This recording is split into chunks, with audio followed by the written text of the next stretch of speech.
ये भाई बहन, आज की रोटी की घर सदस्य व्यक्तीं के लिए येशू ख्रिस्तांची मधुर नावाचे सप्रेम नमस्कार. आज दिनांक 19 सप्टेंबर 2025 शुक्रवार. त्यांनी त्याला आग्रह केला. पहाट होताच देवदूतांनी लोटाला काही करण्यास सांगितले. उठ, तुझी पत्नी आणि तुझ्या 2 मुलींना घेऊन चल, अन्यथा सगाराची शिक्षा मते तूही नष्ट होशील. उत्पत्ती 19 अध्याय 15 वचन. परमेश्वराची घरात अद्भुत देवदूत आहे. तुझ्यावर प्रेम करणारी कृपाळू परमेश्वराने तुला सेवा करण्यासाठी देवदूतांना पाठवले आहे. इब्री 1 अध्याय 14 वचन.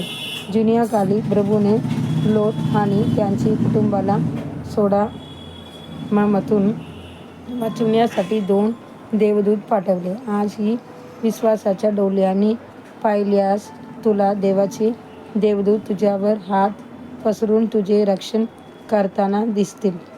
लोटाला सोदोम सोडायची इच्छा नव्हती.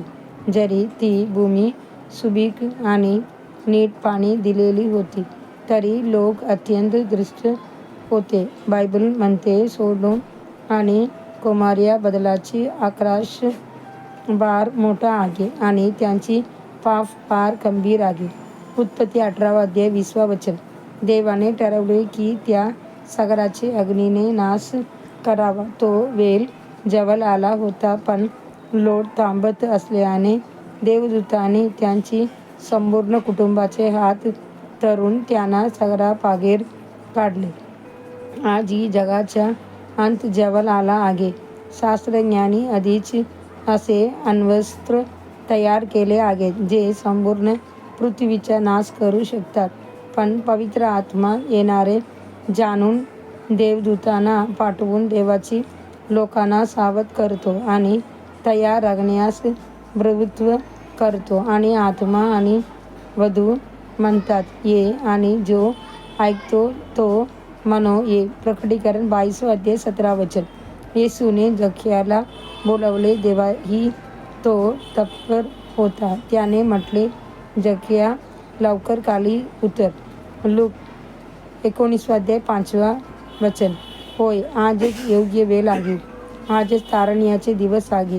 इतर गोष्टी पुढे ढकलल्या तरी चालतील, पण तारण कधीही पुढे ढकलू नका. प्रभू पाप्याला पश्चात्तापासाठी आणि विश्वासणाऱ्याला पवित्रतेसाठी आग्रह करतो.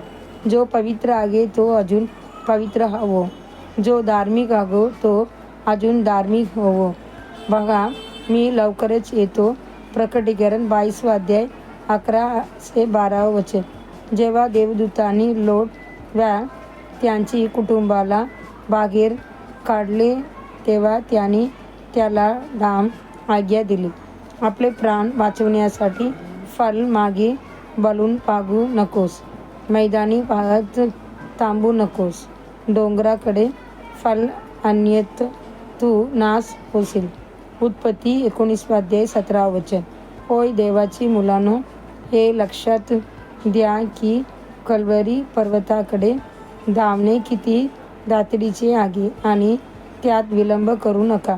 पुढील ध्यानासाठी वचन. शरीर वेगवेगाने मिळत नाही ना युद्ध बलवानांना. उपदेशक 9 अध्याय 11 वचन. आजच्या बायबल वाचन. सकाळी उपदेशक अध्याय 1 आणि 2 आणि 3 अध्याय. सायंकाळी 2 कोरिंथीकर अध्याय 11 वचन 16 ते 33. धन्यवाद.